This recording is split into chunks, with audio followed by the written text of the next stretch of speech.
ऐसा है कि 22 अगस्त से ये एक्टिविटी शुरू हुई है, जिसमें अभी तक 12 झटके आए हैं। ये डोडा और किश्तवाड़ के आसपास आए हैं। इनमें से 2 उधमपुर के नॉर्थ ईस्ट में आए हैं। जी।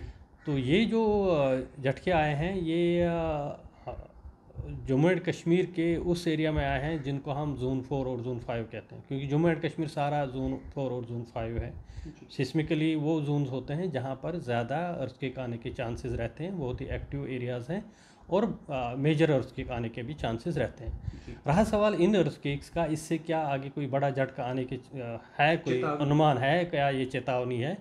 ऐसा इस स्टेज पे हम बोल नहीं पाएंगे, क्योंकि अभी तक ऐसा कोई इंस्ट्रूमेंट नहीं है, कोई ऐसी रिसर्च नहीं हुई है जिससे हम आइडेंटिफाई करें कि अभी इमीडिएटली कोई अर्थक्वेक आ रहा है। हम प्रेडिक्ट नहीं कर सकते। हाँ, जो हमारा ये जम्मू एंड कश्मीर का रीजन है, इस जम्मू एंड कश्मीर के रीजन में क्योंकि अर्थक्वेक्स आने के चांसेस रहते हैं, और यहाँ कहा गया है कि बहुत सारे एक्सपर्ट्स ने कि यहाँ 7 से और या 7 से ज़्यादा तक का मैग्नीट्यूड का अर्थक्वेक जम्मू और कश्मीर के रेंज में, जिसमें लद्दाख भी इंक्लूडेड है, तो आ सकता है। आने की संभावना है। हाँ, आने की संभावना है। ये कब आएगा वो किसी पता को नहीं पता है। नहीं है। जी। बिल्कुल। हाँ, मैं आपको पीछे ले जाऊंगा। 2013 में भी ऐसे एक एक्टिविटी हुई थी इन एरियाज़ में। तब 5.8 मैग्नीट्यूड के भी अर्थक्वेक आए थे, बड़े अर्थक्वेक आए थे, जी। और 5 से ज़्यादा के 2 आए थे। और हर साल तकरीबन जम्मू एंड कश्मीर में 5 मैग्नीट्यूड का 1 या 2 अर्थक्वेक आते रहते हैं। तब भी बहुत वहाँ दहशत फैल गई थी। इस बार भी जो अर्थक्वेक आए हैं, अभी तो 3 और 4 के बीच में मैग्नीट्यूड हैं, तो लोगों में दहशत है। दहशत वाजिब है, होना ही चाहिए, और लेकिन इससे घबराना नहीं है। लोगों को अब इससे पता चलना चाहिए कि हम जो लोग हैं वो ऐसे एरिया में रह रहे हैं जहाँ इस तरह के एक्टिविटी होने वाली है और होती रहेगी। तो इसलिए संभावना है। संभावना क्या है? आते रहेंगे, छोटे छोटे अर्थक्वेक से आते रहेंगे, तो बड़े अर्थक्वेक की संभावना है। कब आएगा? लेकिन लोगों को ये चाहे कि इस वक्त अपने घर ठीक करें। अगर कोई घर ऐसा है जो अच्छा नहीं है, अच्छा इन द सेंस कि वो अर्थक्वेक रेजिस्टेंट नहीं है, तो उस घर को ठीक किया जा सकता है। उसमें घर में एक टेक्निक है, रेट्रोफिटिंग की जा सकती है, और वो एक्सपर्ट्स हैं, वो कर सकते हैं। या अगर कोई घर नया बना रहा है तो उस घर को उसमें इस तरह बनाना चाहे कि वो अर्थक्वेक रेजिस्टेंट हो, जिससे अर्थक्वेक से नुकसान नहीं हो। तीसरा एक बात यह है कि चूँकि ये जो पहाड़ी इलाका है, और यहाँ अगर अर्थक्वेक आएगा, बड़ा अर्थक्वेक आएगा, तो लैंडस्लाइड होने के चांस रहते हैं। तो इसलिए घर उस जोन में बनाने चाहें, उस एरिया में बनाने चाहें जहाँ ये लैंडस्लाइडिंग का चांस बहुत कम हो, तो सो दैट आप अपना घर भी ठीक बनाओगे, और अगर उसके बड़ा आएगा भी तो आपको नुकसान ना हो। जम्मू कश्मीर में अर्थक्वेक के इंस्ट्रूमेंट लगाए गए थे आपके डिपार्टमेंट द्वारा, क्या वो फंक्शनल है?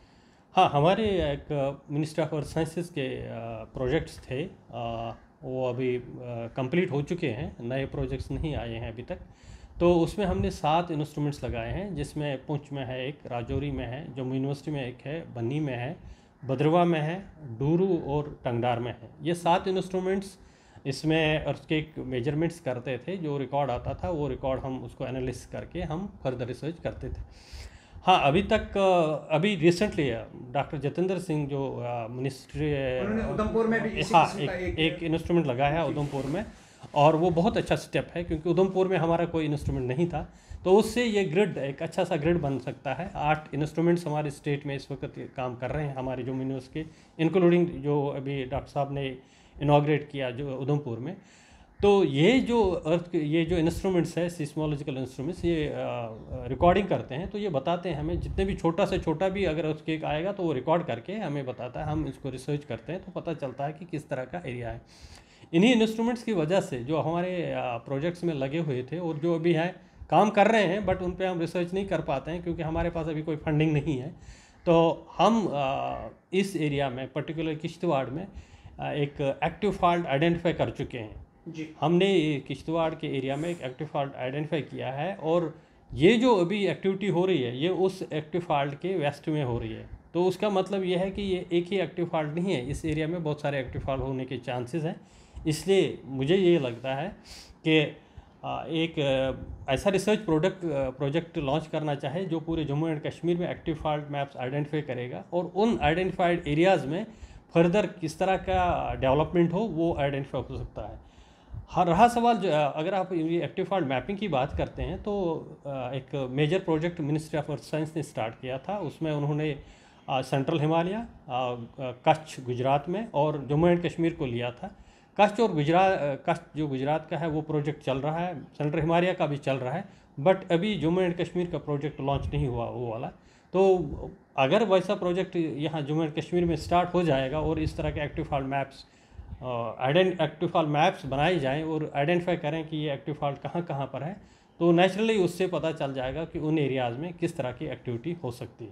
क्या अर्थक्वेक की किसी ने प्रिडिक्शन कर सकता है कब आ सकता है इस किस्म का बड़ा, जो ये छोटे छोटे हैं, ये कितना सेफ रहता है कि ये बड़े भूकंप को रोकने की कोई प्रक्रिया तो नहीं है?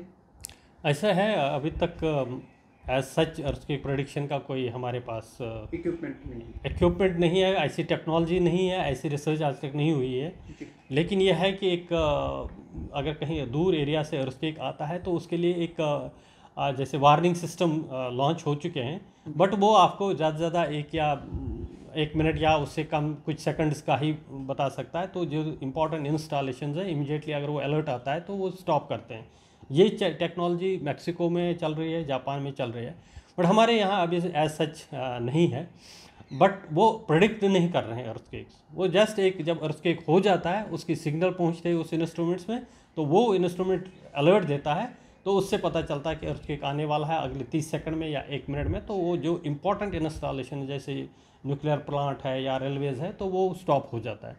रहा यहाँ का सवाल जो है, जो छोटे छोटे अर्थक्वेक्स आ रहे हैं, हाँ, हमारे इस एरिया में मैंने पहले भी कहा कि ये जो स्ट्रेस डेवलप हो रहा है क्योंकि टेक्टोनिक प्लेट्स जो है वो मूव कर रहे हैं, तो स्ट्रेस डेवलप हो रहा है। अगर ये छोटे छोटे अर्थक्वेक्स आते रहें तो स्ट्रेस थोड़ा थोड़ा रिलीज़ होता रहता है, तो उससे पॉसिबिलिटी ये रहती है कि शायद कि वो जो स्ट्रेस डेवलप हुआ था वो रिलीज़ हो गया तो मेजर अर्थक्वेक नहीं आ सकता है।